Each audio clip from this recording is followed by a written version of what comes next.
अरे भैया, क्या बात है? आप इतना उदास होकर क्यों बैठे हैं? अरे रमेश भैया, क्या बताऊं। जिनके तीन तीन जवान बेटे खाली घर में बैठे हो, उसका मुंह उदासी से ही भरा होगा ना। अब मेरी बूढ़ी हड्डियों में भी इतनी जान नहीं बची कि मैं अपने परिवार का बोझ उठा सकूं। अरे भाई, तो इसमें इतना उदास होने की क्या बात है? आप अपने तीनों बेटों को शहर भेजिए। शहर जाकर वह मेहनत करेंगे तो वह खुद ब खुद ठीक हो जाएंगे। लेकिन भाई, मुझे चिंता है। वो तीनों अपने घर के अलावा और कहीं भी नहीं गए। वो शहर में कैसे रह पाएंगे? अरे हरिमोहन भैया, आप ये क्यों भूलते हैं? सोने से आभूषण बनाने के लिए उसे तपाना ही पड़ता है। जब वह तीनों खुद मेहनत करेंगे तो अपनी जिम्मेदारियों को समझ ही जाएंगे। उस व्यक्ति की यह बात सुनकर हरिमोहन समझ जाता है कि उसे क्या करना है।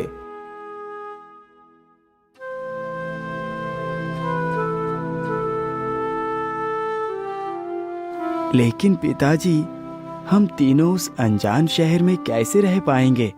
पता नहीं हमें काम मिले या ना मिले। पैसे नहीं होगा तो हम रहेंगे कहाँ और खाएंगे क्या? बेटा श्याम, तुम्हारा कहना उचित है, लेकिन पुत्र, मेरे पास इतना सारा धन नहीं कि मैं तुम लोगों को दे सकूं। लेकिन हाँ, मेरे पास मेरे पूरे जीवन की कमाई हुई पूंजी सिर्फ 100 अशर्फिया है। मैं तुम तीनों को 30-30 अशर्फिया देता हूँ। इतना बोलकर हरिमोहन तीनों को एक एक पोटली देता है जिसमें 30-30 अशर्फियां होती हैं। अच्छा पिताजी, अब हम तीनों शहर के लिए निकलते हैं। इतना बोलकर तीनों भाई शहर को चले जाते हैं।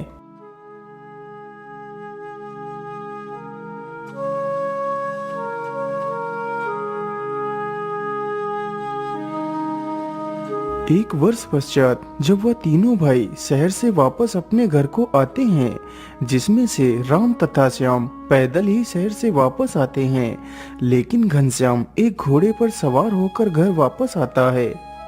हरिमोहन अपने तीनों पुत्रों को देखकर बहुत ही प्रसन्न हो जाता है। आओ मेरे पुत्रों, इतने महीनों के बाद तुम्हें देखकर मेरा हृदय गदगद हो गया। बताओ पुत्र, तुमने शहर में जाकर क्या कमाया? पिताजी, मैंने बड़ी मेहनत के बाद इस दर्पण को कमाया है। क्या तुमने 30 अशर्फियों के बदले इस मामूली से दर्पण को कमाया है? नहीं नहीं पिताजी, ये दर्पण कोई मामूली दर्पण नहीं है।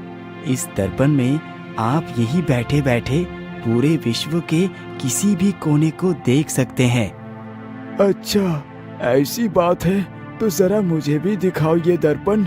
मैं भी इसमें कुछ देखना चाहता हूँ। पिताजी, ये दर्पण का उपयोग सिर्फ मैं ही कर सकता हूँ। ये किसी दूसरे की आज्ञा का पालन नहीं करता है। अच्छा बेटा श्याम, अब तुम बताओ, तुम शहर से क्या कमा कर लाए हो? पिताजी, मैं शहर से ये चमत्कारी अंगूठी लेकर आया हूँ। ये कोई साधारण अंगूठी नहीं है। मैं इसे पहनकर अदृश्य होकर कहीं भी आ जा सकता हूँ। परंतु पिताजी, इस अंगूठी का उपयोग सिर्फ मैं ही कर सकता हूँ। अच्छा बेटा घनश्याम, अब तुम बताओ, तुम शहर से क्या कमा कर लाए हो? पिताजी, मैं शहर से एक घोड़ा लेकर आया हूँ। मेरा ये पंचकल्याणी घोड़ा कोई साधारण घोड़ा नहीं है। ये आकाश में उड़ सकता है, पानी के ऊपर तेज गति से दौड़ सकता है, लेकिन ये सिर्फ मेरा ही आदेश मानता है। पुत्रो, तुम अद्भुत शक्तियों वाली चीजें ले तो अवश्य आए, पर रोजमर्रा की जरूरतें पूरी करने के लिए इनकी क्या उपयोगिता है?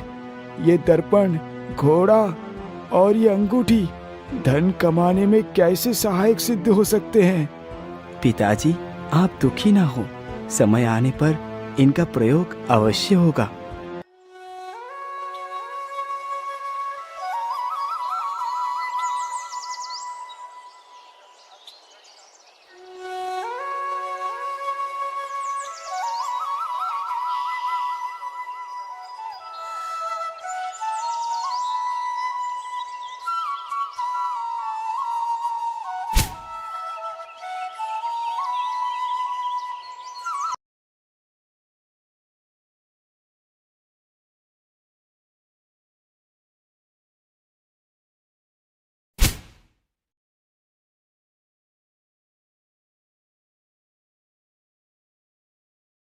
हे भगवान, इतना बड़ा बाज कहां से आ गया?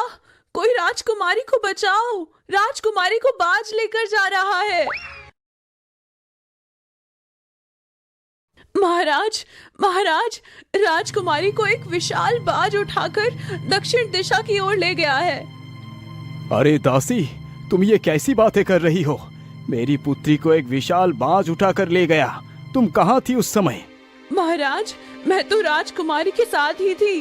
वह बाज इतना बड़ा था कि मेरा कोई भी जोर उस पर नहीं चला। सैनिकों, जल्दी से दक्षिण दिशा की ओर जाओ और राजकुमारी को ढूंढ कर लाओ। राजा का आदेश होते ही सैनिक राजकुमारी की तलाश में निकल पड़ते हैं।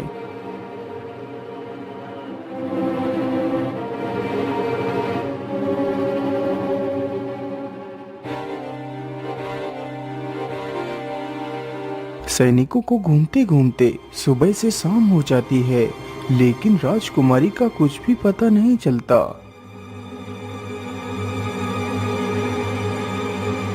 आखिर ऐसा कैसे हो सकता है?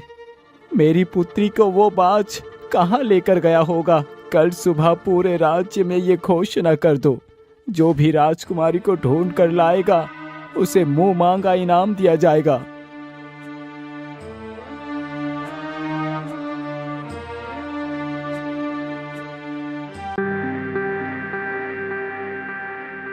अगली सुबह होते ही सैनिक पूरे राज्य में घोषणा करते हैं। सुनो सुनो सुनो, राजकुमारी को एक विशाल बाज उठाकर ले गया है। जो भी व्यक्ति राजकुमारी को ढूंढ कर लाएगा, महाराज उसे मुंह मांगा इनाम देंगे। सुनो सुनो सुनो, राजकुमारी को एक विशाल बाज उठाकर ले गया है। जो भी व्यक्ति राजकुमारी को ढूंढ कर लाएगा, महाराज उसे मुंह मांगा इनाम देंगे। अरे पुत्रों, तुम तीनों के विचित्र चीजों के उपयोग करने का इससे अच्छा अवसर नहीं मिलेगा।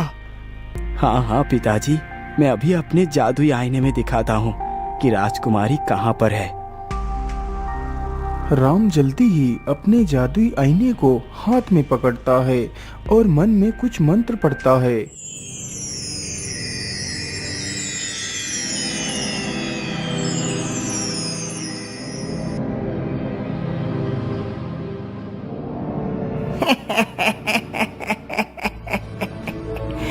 सुनो राजकुमारी, यदि तुम जीवित रहना चाहती हो तो चुपचाप मुझसे विवाह कर लो। दुष्ट राक्षस, तू चाहे तो मेरे प्राण भी ले ले, तब भी मैं तुझसे विवाह नहीं करूंगी। राजकुमारी, मैं तुम्हारी सुंदरता पर मुग्ध हो चुका हूँ। मेरे हाथ तुम्हें मारने को उठ ही नहीं रहे हैं। तुम्हारी भलाई बस इसी में है कि तुम मुझसे विवाह कर लो। मैं तुम्हें 2 दिन की मोहलत देता हूँ।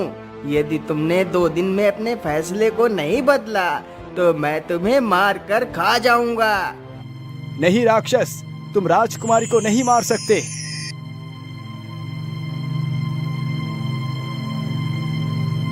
अरे बेटा, तुम इतने परेशान मत हो। हमारे पास वक्त बहुत कम है। तुम्हें जल्दी से जल्दी कुछ करना होगा। पिताजी, मैं समुद्र के बीच उस टापू पर तो जा सकता हूँ, लेकिन मैं राजकुमारी को नहीं बचा सकता। भाई, तुम मुझे समुद्र के बीच उस टापू पर पहुंचा दो। बाकी का सारा काम मैं संभाल लूंगा।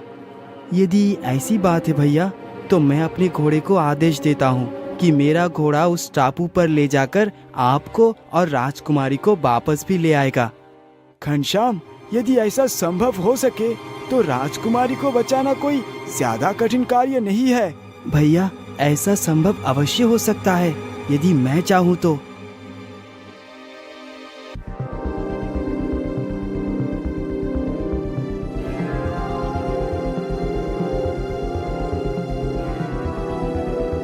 ऐ चमत्कारी घोड़े, तू मेरे भाई को समुद्री टापू पर ले जाकर और सही सलामत मेरे भाई को तथा राजकुमारी को लेकर आ।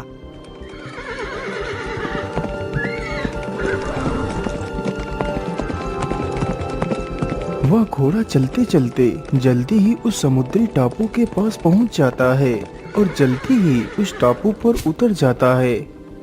घोड़े, तुम यहीं पर रुको। और मेरे आने की प्रतीक्षा करो।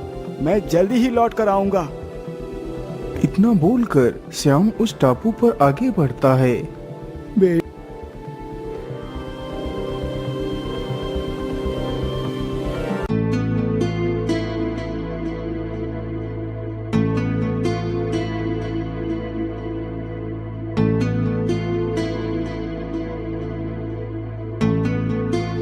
अरे बाप रे बाप, इस गुफा में तो कितनी दुर्गंध आ रही है।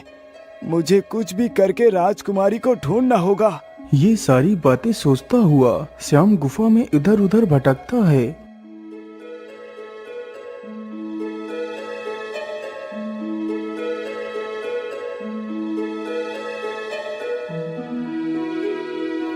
अरे ये क्या, राजकुमारी तो एक पिंजरे में कैद है। राजकुमारी तो यहाँ है, लेकिन वो दैत्य कहाँ है? श्याम इतना सोच ही रहा था कि तभी उसकी नजर नीचे जमीन पर पड़ती है तो देखता है कि दैत्य जमीन पर पड़ा हुआ सो रहा है। अरे ये राक्षस तो सो रहा है। राजकुमारी को बचाने का इससे अच्छा मौका और कोई हो ही नहीं सकता। मैं ऐसा करता हूँ, जल्दी से अपनी चमत्कारी अंगूठी को पहन लेता हूँ ताकि मैं अदृश्य हो सकूं। कहीं इस राक्षस ने मुझे देख लिया तो ये मुझे खा जाएगा। ये सारी बातें सोचकर श्याम जल्दी ही अंगूठी को पहन लेता है। अंगूठी पहनते ही श्याम अदृश्य हो जाता है। राजकुमारी, तुम मेरी बात को ध्यान से सुनो। मैं तुम्हें बचाने आया हूँ। तुम बिल्कुल भी घबराना मत। लेकिन तुम कौन हो? तुम तो मुझे दिखाई भी नहीं दे रहे। राजकुमारी, मेरा नाम श्याम है। मेरे पास एक दिव्य अंगूठी है जिसे पहनकर मैं अदृश्य हो गया हूँ। इसी वजह से मैं तुम्हें दिखाई नहीं दे रहा हूँ। परंतु तुम ज्यादा अचंभित मत हो, मैं तुम्हें यहाँ से छुड़ा कर ले जाऊंगा। अच्छा अच्छा ठीक है, तुम जैसा भी कहोगे मैं वैसा ही करूँगी। अरे ये कैसा शोर था? मुझे लगा जैसे कोई यहाँ पर आया हो और वह कुछ बोल रहा हो।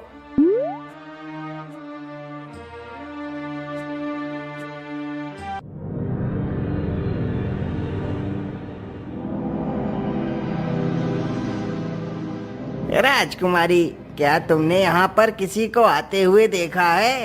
नहीं, मैंने तो यहाँ पर किसी को आते नहीं देखा। वैसे यहाँ पर हम दोनों के अलावा तीसरा तो कोई भी नहीं है। राजकुमारी की यह बात सुनकर राक्षस फिर से सो जाता है। अरे राजकुमारी, इस पिंजरे का दरवाजा तो कहीं दिखाई ही नहीं दे रहा। श्याम, यह कोई साधारण पिंजरा नहीं है। यह एक जादुई पिंजरा है। यह ऐसे नहीं खुलने वाला। परंतु राजकुमारी, यदि ये पिंजरा ऐसे नहीं खुलेगा तो फिर कैसे खुलेगा? क्या तुम बता सकती हो? यह पिंजरा उस जादुई पत्थर के स्पर्श करने से ही खुलेगा, क्योंकि यह पिंजरा उस पत्थर से ही निकला था। यदि ऐसी बात है राजकुमारी, तो मैं अभी उस पत्थर को उठाकर ले आता हूँ। इतना बोलकर श्याम उस पत्थर को उठाकर लाता है और जल्दी ही उस पिंजरे पर स्पर्श कराता है। राजकुमारी, तुम जल्दी से मेरे साथ चलो, जिस ओर को मैं जा रहा हूँ। फिर श्याम अदृश्य अवस्था में ही राजकुमारी का एक हाथ पकड़कर आगे आगे चलने लगता है। श्याम अदृश्य होकर ही राजकुमारी को गुफा से बाहर लेकर आता है और जैसे ही अपनी दिव्य अंगूठी को अपने हाथ से निकालता है तभी वह प्रकट हो जाता है। राजकुमारी, चलो जल्दी से उस घोड़े के पास चलो। वह दोनों जल्दी ही घोड़े पर सवार हो जाते हैं और वहां से उड़ जाते हैं। अरे वाह वाह वाह, तुम तीनों ने तो कमाल कर दिया। मुझे तुम तीनों पर गर्व है। आज तुम तीनों की वजह से ही मेरी पुत्री मुझे वापस मिल गई है। मैं तुम तीनों का आभारी रहूंगा। बोलो, तुम तीनों को क्या इनाम चाहिए? महाराज, राजकुमारी से ही सलामत लौट कर आ गई। इससे ज्यादा खुशी की बात हमारे लिए क्या हो सकती है? यदि महाराज आप इनाम की बात करते हैं तो हमें वही स्वीकार होगा जो आप अपनी खुशी से हमें प्रदान करेंगे। मंत्री, इन तीनों भाइयों को हमारे राज्य महल में एक अच्छी नौकरी दी जाए और तीनों भाइयों को 1,000 स्वर्ण मुद्राएं दी जाए। राजा का आदेश होते ही मंत्री तीनों को 1,000 स्वर्ण मुद्राएं प्रदान करता है। इस प्रकार वह तीनों भाई खुशी खुशी अपने पिता के साथ रहने लगते हैं।